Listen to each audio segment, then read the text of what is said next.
Olá, mulheres! Aqui é Célia Silva, do Mulheres Ensinando Mulheres. Hoje vamos para o capítulo 3 do livro A Guardiã do Lar, de Bruna Oliveira.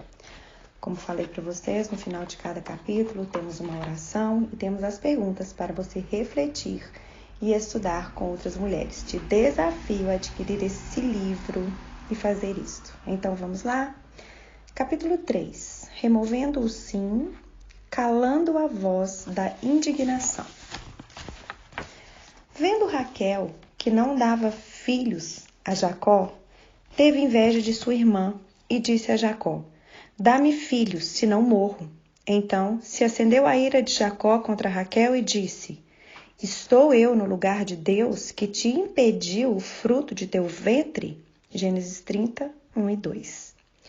Inúmeros são os conflitos que uma mulher pode passar no matrimônio. Nesse texto, vemos o dilema do casamento de Jacó com Raquel, uma mulher extremamente amada que, para ser liberada à aliança, custou para Jacó 14 anos de trabalho. Já no casamento, eles viveram o primeiro drama, pois após 7 anos de labuta, com talvez grandes expectativas de enfim ter sua amada em seus braços, Jacó vive a decepção de se casar com Raquel, mas acordar com Lia. E quantos casamentos não são assim? Mulheres casam como Raquel, mas amanhecem o resto da vida como Lia. Essa foi uma forma que seu sogro Labão arquitetou para que sua filha primogênita se casasse primeiro. E justamente nessa formação familiar articulada arbitrariamente, aconteceram problemas graves de relacionamento, pois ambas, Raquel e Lia, viveram sua vida sentimental profundamente insatisfeitas. Por um lado, Lia, uma mulher que, apesar de não ser tão amada como Raquel, era muito fértil. Porém, a prosperidade da sua madre não a deixava contente. Pelo contrário, sempre se mostrou amargurada e valorizando que cada gestação poderia lhe trazer de benefício em seu casamento para que ela fosse mais amada do que Raquel. Ou seja, o que fica subentendido no texto é que Lia não se importava tanto com o nascimento dos seus filhos. Ao contrário, seu foco maior na vida estava relacionado à sua vida sentimental, e não à alegria de ter a dádiva de formar uma grande família. E concebeu Lia, e deu à luz a um filho, e chamou-o Ruben, pois disse: porque o Senhor atendeu a minha aflição, por isso agora me amará o meu marido. Gênesis 29, 32. E concebeu outra vez, e deu à luz a um filho, dizendo: esta vez se unirá meu marido a mim, porque 3 filhos lhe tenho dado, por isso chamou-o Levi. Versículo 34. E Lia concebeu outra vez e deu a Jacó um 6º filho, e disse Lia: Deus me deu uma boa dádiva. Desta vez morará o meu marido comigo, porque lhe tenho dado 6 filhos. E chamou-lhe Zebulon. Gênesis 30, 19 e 20. Lia não conseguia ser satisfeita, viver a beleza da maternidade, de ser uma mulher abençoada, porque naquela época a fertilidade era associada à mulher estar debaixo da bênção de Deus. Pelo contrário, estes textos revelam o descrédito dela em ser agradecida e satisfeita em ter tamanha graça em sua vida. Parece que ela estava mais focada naquilo que não tinha do que naquilo que tinha. Quantas mulheres vivem situações como a de Lia? Não conseguem ser gratas, vivem amarguradas por buscarem viver uma vida perfeita, atendida em todas as expectativas. Aquela mulher conviveu com o monstro da rejeição que ela mesma formou, transformando sua gestação em uma necessidade de ser amada como a irmã, vivendo sob comparação e inveja, aspirando ter um casamento como o dela e, inconsequentemente, rejeitando seus filhos, pois os nomes deles eram associados à sua vida sentimental, a colocando como mais importante. Hoje, vemos uma quantidade de mães que regem sua casa a partir das suas insatisfações e não conseguem discipular nem amar seus filhos.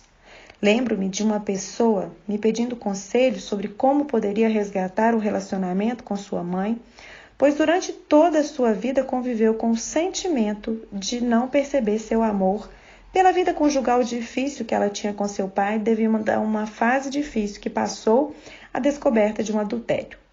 A partir de então, esta começou a viver em função de restaurar seu casamento. e por causa disso não conseguia acompanhar o crescimento e desenvolvimento dos filhos. Esse fato gerou muitos traumas na vida dessa pessoa e uma grande interrupção em seus relacionamentos. O maior problema de Lia era a competição, que resultou em dores de insatisfação no seu dia a dia que a impediam de celebrar tudo que Deus havia concedido a ela. Remova a letra C de competição no seu lar. Construa um ambiente saudável de gratidão.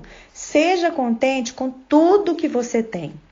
Outra pessoa que precisa remover o C, só que esse é o da crítica, era a amada Raquel. Ela tinha tudo para ser feliz, pois tinha um marido que a amava muito, mas seu desejo de ser mãe era maior do que ser amada pelo seu marido.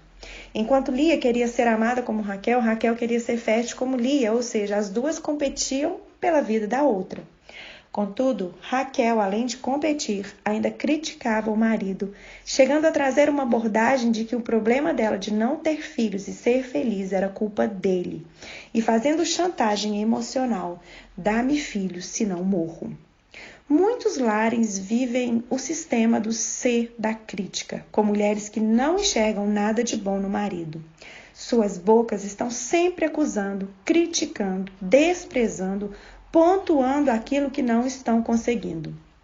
Parece que o outro já não tem mais nada de bom. Tudo que é feito é pouco. As mulheres precisam entender que a construção do seu lar se dá a partir do que elas falam. Temos o poder enorme de influenciar e precisamos aprender a usar isso a favor da nossa casa.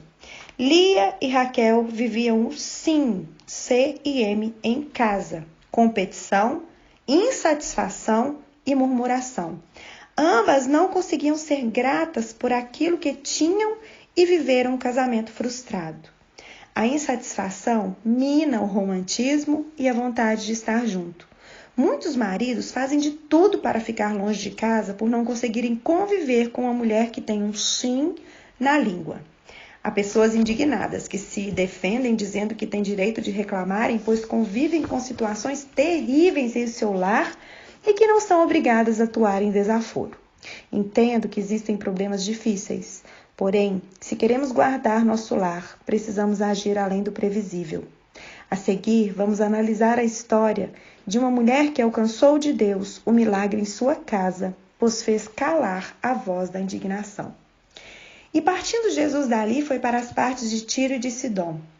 E eis que uma mulher cananeia, que saíra daquelas cercanias, clamou dizendo: Senhor, filho de Davi, tem misericórdia de mim, que minha filha está miseravelmente endemoniada. Mas ele não lhe respondeu palavra. E os seus discípulos, chegando ao pé dele, rogaram-lhe, dizendo: Despede-a, que vem gritando atrás de nós. E ele disse, respondendo: Eu não fui enviado senão as ovelhas perdidas da casa de Israel. Então chegou ela e adorou, dizendo: Senhor, socorre-me.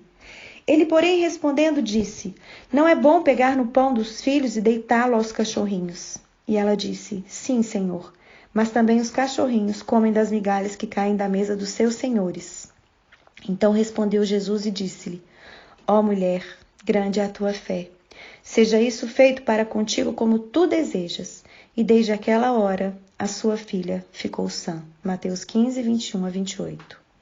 A mulher cananeia é uma das maiores exemplos bíblicos de milagre familiar, mas ela teve que passar por algumas provas. Analisemos o contexto. Primeiro, ela percebe que a enfermidade que sua filha estava enfrentando era de cunho espiritual e, imbuída de esperança, vai até um homem chamado Jesus, pois certamente ouviu dizer da sua fama e bondade. Na sua primeira tentativa em clamar por uma intervenção espiritual, Jesus nem ao menos responde à aflição daquela mulher. Os discípulos, que compadecidos com tal situação poderiam intervir, pedindo a Jesus para ajudá-la, ficam irritados, incomodados e clamam para que Jesus a despedisse. Pergunto a você, no seu lugar, você insistiria naquele pedido ou armaria um barraco?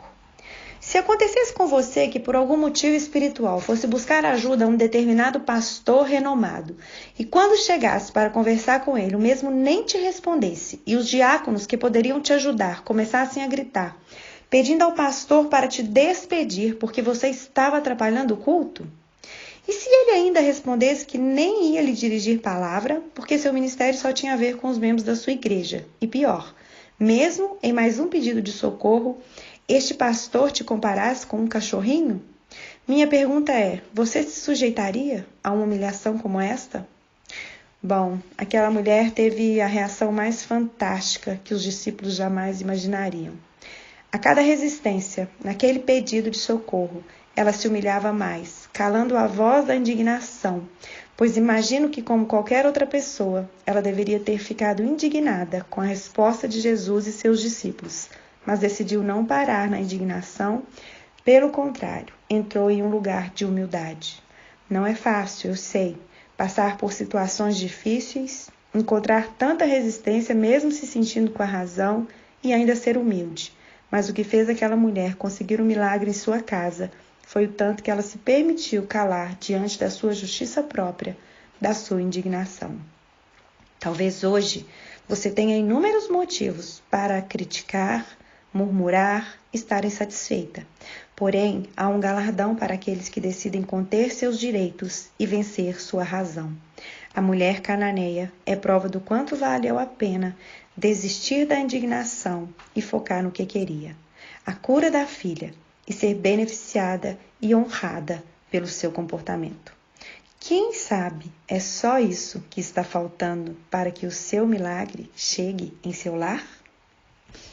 Que Deus te abençoe e até o próximo capítulo.